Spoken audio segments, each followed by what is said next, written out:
changes. Could you just give us early team news, particularly your captain Martin Odegaard and Gabriel Jesus, who's just been called up to the Brazil squad? Yeah, Gabi won't be fit. With Martin, is still uncertain. The rest, no news so far.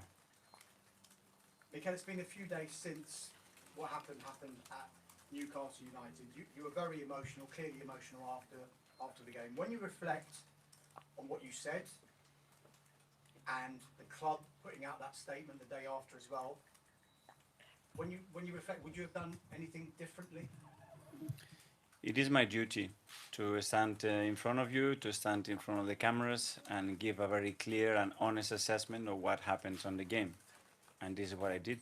Reflect very openly how I felt that the team played, and how the game was conditioned by these results with the decision that were made. And it's the duty. My duty is to be defending my players, supporting my club, defending my people in the best possible way. And this is what I'm going to do time after time. And I do it not the way I feel, with the evidence and being as clear as possible.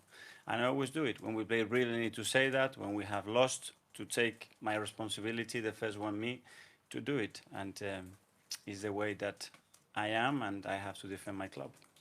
Having said that, I mean, I've never seen you react like that. I don't think many people have. Such was your emotion after the game. But was your emotion and your anger simply to do with that goal, or was it maybe a build-up of other decisions that you may feel have gone against you? And if so, will you be taking this up with the PGMOL? Yeah, things they don't happen overnight, and when I was that clear, and when I had all the evidence to stand for the words that I use in the media, it's because I feel strongly about them. But one thing I say externally, then as well internally to my players, is how can we play better, how can we be more dominant, how we can do the game the way we want, so giving no chance to the opponents. But one thing is my duty towards you guys, and then my duty as a coach to do what we have to do.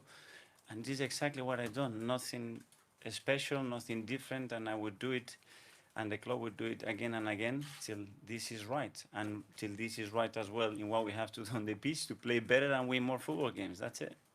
Just a final one for me, Mikel, just specifically on that goal, because you were asked in the post-match interview and in the news conference about why you think it was disallowed, and you said there was a series of events. There are 3 VAR checks. Can you give us a little bit more clarity now, having reflected in the last few days, why you think that goal should have been disallowed? Was there one particular incident? Now we talk about Sevilla and the beautiful game that we have to play tomorrow.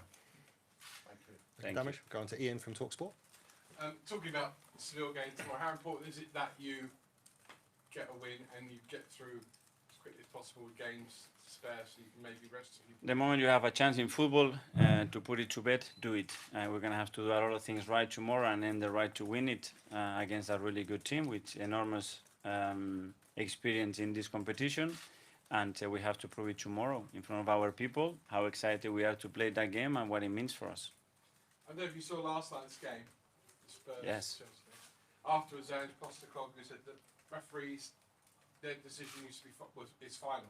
When he grew up, that was what he was taught. Referees' decision is final. And you said about a month ago that mistakes happen. We need to understand that mistakes happen.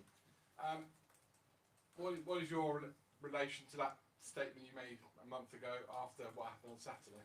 I stand for the same words, that mistakes are part of football in any other way, and we are here to constructively improve the game in everything that we can. And this is what we have been doing as a club, me individually with my duty as a manager in the managers meeting, to give our opinion, our voices, and to raise it in the most constructive ways to get a better game. That's all. That's the only thing that we are looking, I think, collectively to achieve everybody. That's it. We've spoken at press conferences on Fridays about your passion on the touchline. You were mentioning a couple of weeks ago, you've already got 3 yellow cards and 2 more, and you end up getting a suspension. In terms of that, how does this help your control of your behaviour on the sidelines when you know that, or you understand that sometimes there'll be a VAR check that goes against you? That is the answer. Your colleague just mentioned how emotional I was after the game and how I acted on the touchline. I didn't get a yellow, I didn't get a warning from the referee, so I stay focused on the game, trying to affect the game in the best possible way for my players. That's it. Thanks, Ian. We'll go to Aralas from TV2 Norway. Mikel, Martin has just been called up for Norway. who play two, what do you say, games that don't really count for them.